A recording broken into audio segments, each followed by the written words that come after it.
YouTube sensation turned boxer Jake Paul has even said it himself, he's an entertainer. The world of combat sports has always proved to have an extraordinary viewership when somebody is fighting who is hated by the general public. It's a recipe for success and a major payday. I'm gonna fuck this professional boxer up. Paul's professional boxing career began in 2019 when he fought fellow YouTuber Anderson Gibb. The match between Paul and Gibb was the co-feature to the WBO World Middleweight title bout between professional boxers Demetrius Andrade and Luke Keeler. Paul won the fight via TKO in the first round. Yeah, I feel like I didn't even really get to show my skill. Since then, he has fought professional basketball player Nate Robinson, former MMA champion Ben Askren, former UFC welterweight champion Tyron Woodley, whom he fought twice, professional boxer Tommy Fury, former UFC champion Anderson Silva, and more recently Nate Diaz, also a former UFC champion. Except for his fight against Tommy Fury, he has been victorious in all of these bouts. I mean, it just doesn't feel like a loss.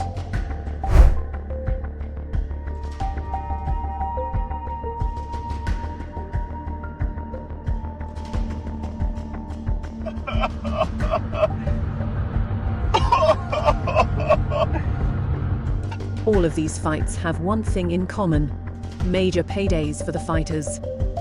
I think we make a deal then, since you're so confident. I think we make a deal. If you win, I'll pay you double. Because he has only been boxing for such a short period of time, there are many people that are questioning whether or not his fights are fixed. He has also received criticism for the opponents which he has fought.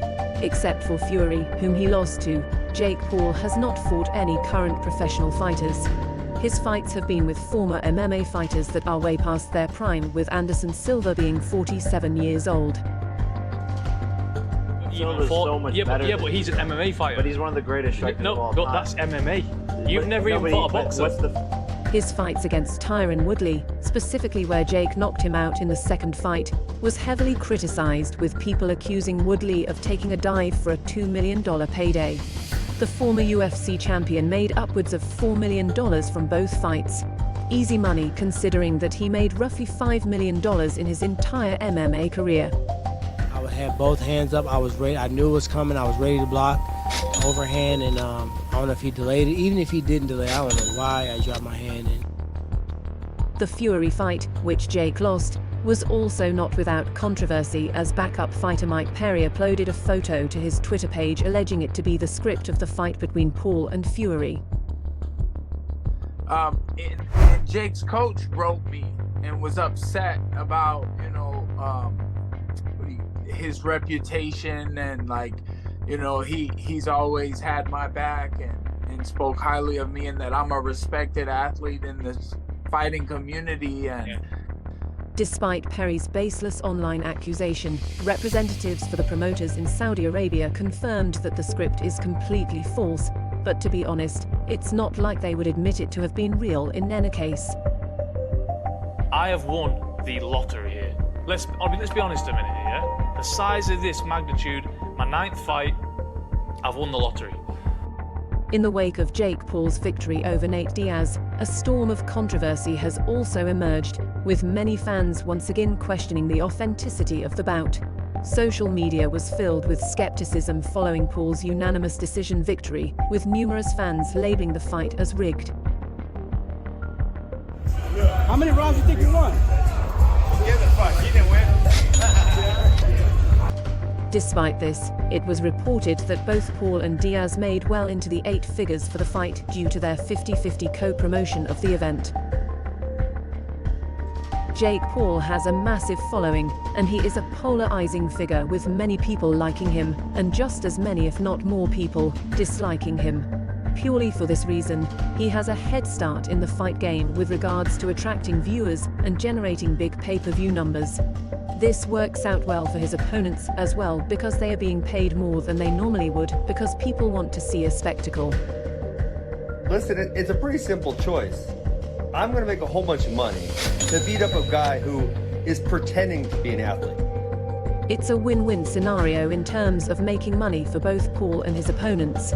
He is a walking cash cow at the moment, because people are paying money to see the YouTuber get knocked out, but this will only continue if he continues to win.